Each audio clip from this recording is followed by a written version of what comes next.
If you don't have my money by tomorrow morning, I'm tearing this bakery down to the studs." The fat landlord's voice echoed through the tiny shop, making the flour dust dance in the air. "And since you can't pay, you're going to come work as a maid in my house. Until your debt is cleared." Sophie backed up against the old display case, her hands trembling as she clutched a dirty apron. She had been awake for 2 days straight, trying to bake enough sweet rolls to make ends meet.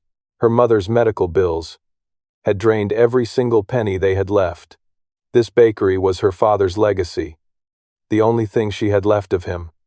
And now, this ruthless man was about to take it all away.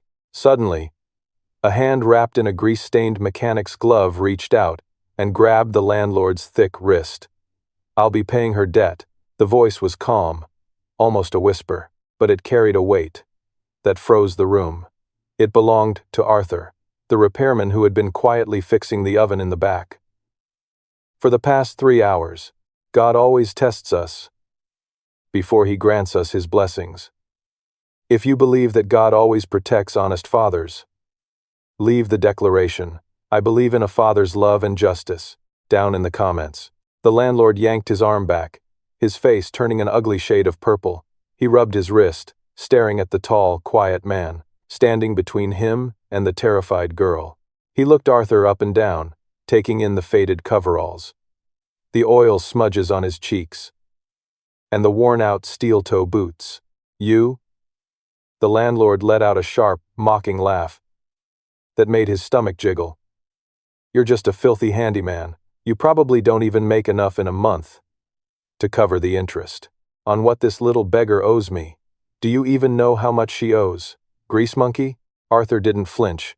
He just wiped a streak of grease from his forehead with the back of his hand. "I know enough to see a bully when one walks through the door." Sophie stepped forward, trying to shield Arthur. She didn't want this kind stranger getting hurt because of her problems. She explained to the landlord that she only needed a few more days. She promised she could sell enough bread to cover her mother's hospital bills and the monthly rent. She begged him for just a little more time, tears welling up in her exhausted eyes. But the landlord wasn't having any of it. He hated people who fought back, and he especially hated feeling small. He walked over to the main pantry, grabbed a massive bag of premium flour, and sliced it open with a silver pocket knife. White powder spilled all over the dirty floor, ruining a week's worth of supplies. He didn't stop there. He knocked over the expensive yeast containers and smashed the only carton of fresh eggs left on the counter. The sound of breaking shells echoed in the quiet shop. "Oops, looks like you're out of ingredients. You can't bake without flour, and you can't pay without selling bread. See you tomorrow, Maid." He tipped his expensive hat and walked out, leaving the shop in absolute ruins. Sophie dropped to her knees, staring at the destroyed flour, covering the floor like snow. The tears she had been holding back finally fell. Everything was gone. Her mother's medicine, the bakery, her freedom. It was all completely over. She couldn't fight anymore. She expected the repairman to just pack up his heavy tools and leave through the back door. Why would anyone stay in this mess? Instead, Arthur quietly took off his heavy tool belt and set it on the wooden counter. He grabbed a clean towel, wiped his hands, and knelt down next to her. He pointed at a small, untouched bag of cheap rye flour in the dark corner of the pantry. "We still have that, and the oven is running perfectly now." Sophie looked at him like he had completely lost his mind. "You can't make our signature sweet rolls with cheap rye flour. It's too tough, it's bitter, and nobody around here will buy it." Arthur offered her a warm, knowing smile that seemed completely out of place for a handyman. "You're looking at what you lost, not what you have. Rye flour is dense, earthy, and it holds heat better than anything else. If we mix it with that jar of dark wild honey I saw on the top shelf, we can make something people around here haven't tasted in years. Before we see if this crazy plan actually works, make sure you hit that subscribe button to follow the journey of good people fighting back against all odds. Arthur didn't wait for her to agree or argue. He rolled up his sleeves, washed his hands thoroughly, and started measuring the thick, dark honey. He moved around that cramped, dusty kitchen with a strange kind of grace. It was almost like he had spent his entire life in a professional kitchen. He didn't measure with cups. He measured by feel, letting the flour fall through his fingers. He showed Sophie a specific kneading technique she had never seen before. In all her years of baking, it was a slow, deliberate folding motion that trapped tiny pockets of air inside the heavy, stubborn dough. "It's all about respect," Arthur whispered as he worked the dough. "You don't force it to do what you want. You guide it, and you let it breathe." For the next few hours, they worked side by side, in complete silence. The rhythm of their hands hitting the table became a comforting heartbeat. In the quiet shop, the smell of toasted rye and caramelized honey began to fill the street outside. It wasn't the usual sweet, sugary scent of a neighborhood bakery. It was rich, deep, and incredibly comforting, like a warm fire on a freezing night. By the time the morning sun started to rise, a small line had already formed outside the glass door. People were literally following the smell down the block. The storm clouds from the night before were clearing up, and the first customers walked in, rubbing their cold hands together. They tasted the rustic honey rye bread. While it was still steaming hot, word spread fast. Down the avenue, construction workers, office clerks on their way to the subway, and even a few wealthy folks from the other side of town started showing up. The heavy, filling bread was exactly what they needed on a cold, bitter morning. They bought it by the loaf, some even coming back for seconds. By noon, the old metal cash register was completely full. Sophie couldn't believe her eyes. She was counting the crumpled bills, realizing she actually had enough to pay the landlord's crazy interest rate.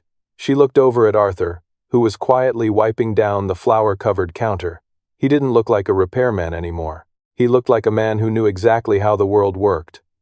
A man completely at peace. Just then, the front door swung open so hard. The bell shattered against the glass. The landlord was back.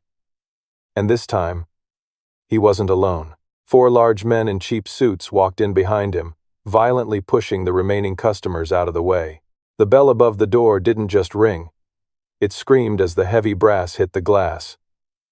The landlord stomped in, bringing the freezing winter wind with him. His 4 goons immediately blocked the exit, crossing their massive, tattooed arms.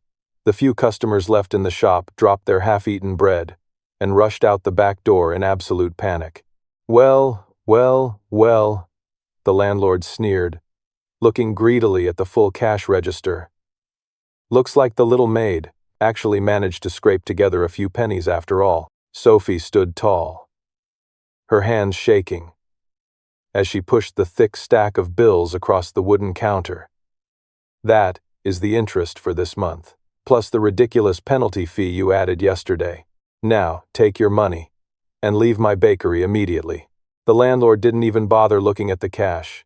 He casually reached out with his thick arm and swiped the entire stack off the counter. The crumpled bills scattered across the flour-covered floor, like dead leaves in a storm.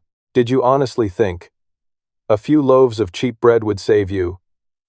The terms of the loan have changed. Sweetheart, my investors want the principal amount paid in full. Right here. Right now. All $50,000. Sophie's heart completely stopped beating in her chest. "That wasn't the deal. You know I don't have that kind of money." He pulled a crumpled piece of legal paper from his expensive coat pocket and slammed it onto the glass display case. "Then you sign this piece of paper. It officially transfers ownership of this bakery to me, and you agree to work off the remaining balance at my private estate for the next 10 years. Sign it right now, or my boys Start smashing those brand new ovens to pieces. One of the men stepped forward, pulling a heavy steel wrench from his leather jacket and tapping it against the wall. Sophie looked at the unfair contract, then down at the ruined floor of her father's shop. She had fought so incredibly hard, but the world was just too cruel and too heavy. She reached out for the cheap plastic pen, sitting next to the old register. Her fingers were trembling so badly, she could barely hold the plastic tube. She closed her eyes, ready to sign her entire life and freedom away. That is exactly when a large, warm hand gently covered hers, firmly taking the pen away. I believe I mentioned earlier that I would be handling her financial debt. Arthur stepped out from the dark shadows of the back kitchen. He was still wearing his dirty gray coveralls, smelling like motor oil and toasted rye flour. The landlord burst into a loud, obnoxious laugh that echoed down the street. You again? Are you going to pay me with a bag of wild honey and some positive thinking, grease monkey? Arthur didn't smile this time. His eyes went completely cold, staring right through the overweight bully. With an intense, terrifying focus, he slowly reached into the inside pocket of his stained work clothes. He didn't pull out a wrench or a hammer to fight the men. He pulled out a sleek, black leather checkbook with a solid gold crest embossed on the front cover. The landlord's cruel laughter slowly died down, replaced by a look of utter confusion. Arthur clicked a heavy silver fountain pen and began to write on the crisp paper. The scratching sound of the metal tip filled the dead silent room. He tore the heavy paper out and placed it face up on the counter, sliding it toward the landlord. The large man leaned in, his eyes widening to the size of dinner plates.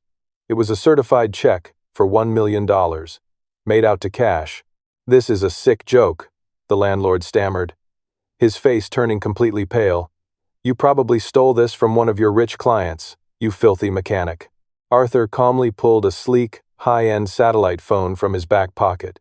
He hit a single speed dial button and put the device on speaker for everyone to hear. The phone rang exactly once, before a very professional, upper-class voice answered. Good morning, Mr. Sterling. How can the executive branch assist you today? Arthur leaned casually against the counter, crossing his muscular arms. Charles, I just wrote a personal check for $1 million. Clear it immediately. No holds, no security questions. Of course. Mr. Sterling, consider the funds unlocked and ready. Arthur hung up the phone and looked dead into the landlord's terrified eyes. The principal debt was $50,000. The rest is for the severe emotional damage you caused this young woman, and to buy your entire real estate portfolio in this neighborhood. You are officially done doing business in my city. The landlord took a stumbling step back, bumping hard into his own confused bodyguards. Who are you? Arthur has brought light into Sophie's life. If you believe that God always protects honest fathers, leave the declaration, I believe in a father's love and justice, down in the comments. My name is Arthur Sterling. That specific name hit the small room like a physical shockwave. Even the hired street goons knew exactly who Arthur Sterling was. He was the mysterious, untouchable owner of the largest Michelin star restaurant empire on the entire East Coast. He owned half the commercial real estate in the city's financial district. The landlord started sweating profusely through his expensive designer suit. Mr. Sterling, I had absolutely no idea.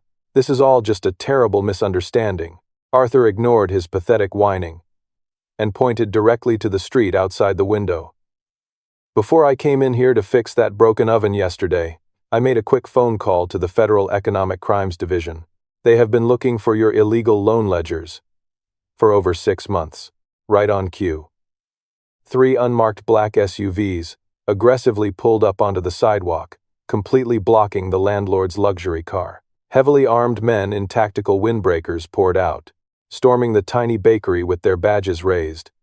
Within minutes, the crying landlord and his tough thugs were handcuffed and dragged out into the freezing cold morning air. The bakery was suddenly quiet and peaceful once again. Sophie stood totally frozen behind the wooden counter, staring at the powerful billionaire, who had been covered in cheap flour and grease just an hour ago. "Why?" she finally whispered, her voice breaking. "Why would a man with your kind of wealth be fixing old ovens in a rundown place like this?" Arthur looked down at his rough, stained hands with a sad smile.